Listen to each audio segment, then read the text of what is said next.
Okay, hey, in class today we actually went over the homework problems. A lot of people had questions about them, so I'm going to go ahead and do this video, and that way I can post it, and anyone who wants to see it can see it. We're going to do aggregate supply, aggregate demand model, and go through. I know you only asked, I'm going to start with the one that you asked me to, and then I'll do the other ones in reverse, just so in case anybody else wants to see them.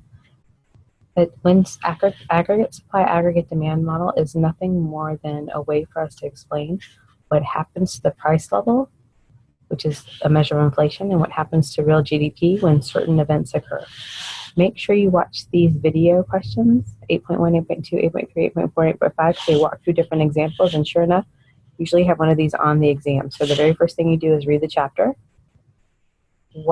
Take your notes when you read the chapter, watch the videos, try to rework the problems, and then start on the homework.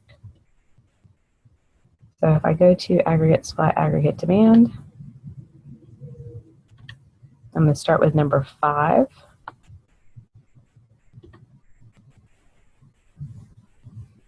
Right, the graph shows the short-run aggregate supply curve of a hypothetical economy. Right, so what this graph is actually showing you, if we were to aggregate or add up everything that businesses supply, like cars and shoes and boats, and add them together, this would be the aggregate supply curve. It's called the short-run aggregate supply curve. There's also a long-run aggregate supply curve, and that would be a vertical line. And that vertical line is not the maximum amount that an economy can produce. Think of that vertical line as being what we call our natural output when unemployment is somewhere in between its natural rate.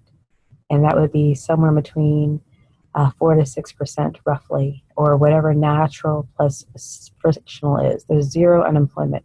When we're at our natural rate of unemployment, the vertical line represents what our output would be. So we can get past that. We can overproduce, but just know that the vertical line is more along the lines of our hypothetical potential. So the short-run aggregate supply curve is upward sloping. There's a lot of argument about if this is really true or not. The basis for this argument is that if price levels are increasing, and price levels just means all prices, and that includes prices of phones and cars and batteries, etc. It also includes the prices of people who make those. But there is something that happens when you work for someone, especially in large corporations, where you will get a contract, and you'll be locked in to a contract price. And that contract price will hold your wages down while all the other price levels rise. So in the short run, while you're still under contract, a company can actually make more profit, because if they're holding your wages down and the price of the product that they're selling is going up, then they're going to want to supply more. So that's why the short run aggregate supply curve is upward sloping, because in the short run, wages tend to be what the book calls sticky. So to get to this problem here, it talks about the price level was 135, and when the price level is 135, we supplied 300 billion. This year the economy is producing at point B. The price level has risen to 145, and the quantity of real GDP supplied has risen to 500 billion.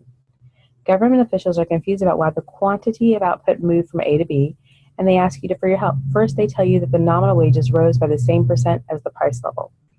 So nominal wages and price level.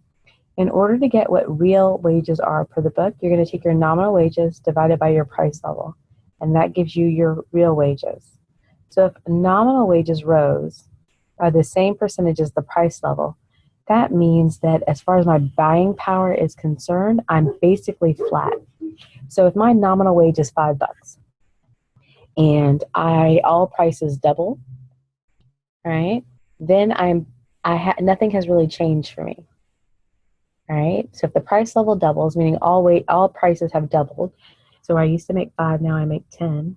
And in addition to that, if the price of the products I'm purchasing doubled as well, I used to pay 2, now I pay 4, then we would say that my purchasing power has remained the same. I can buy just as much stuff as I used to, right? If my wages kept up with the inflation, nominal and real wages. So since nominal wages rose by the same percentage as the price level, you explained that an increase in the price level will lead to absolutely no change in real wages. Your real wages are the same. Basically, your real wages are your purchasing power. This in turn leads to which of the following?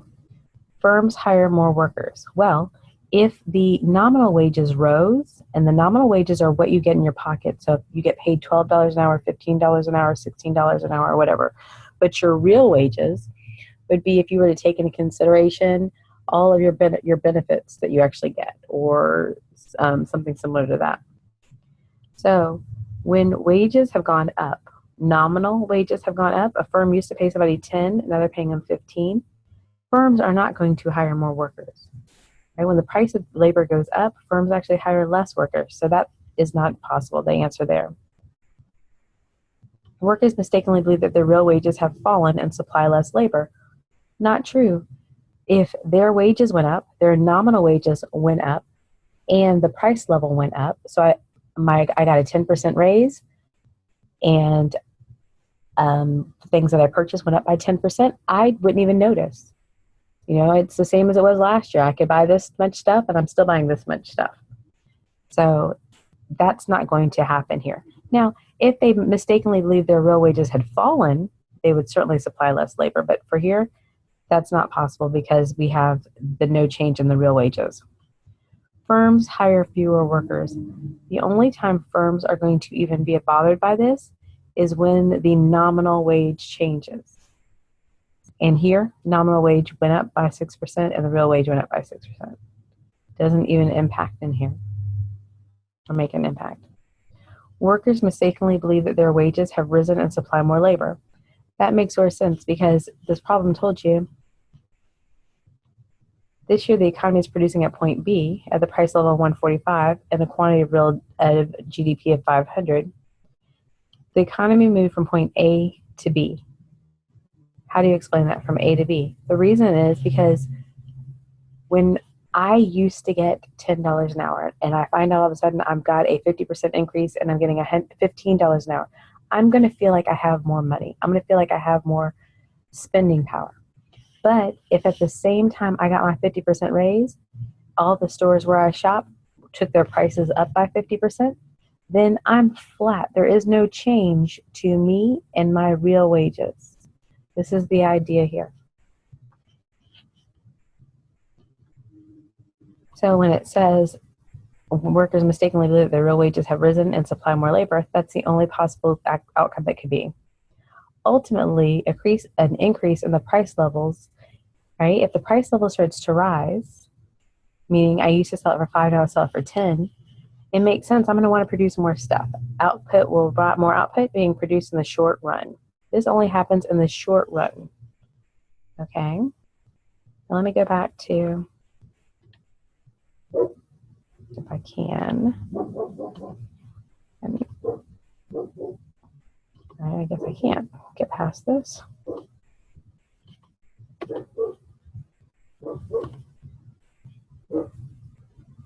Introduction to the ASAD model. You know what? My computer is probably going to hold the answer, so let me not do that. I will go ahead and post this. If you have any questions, please let me know.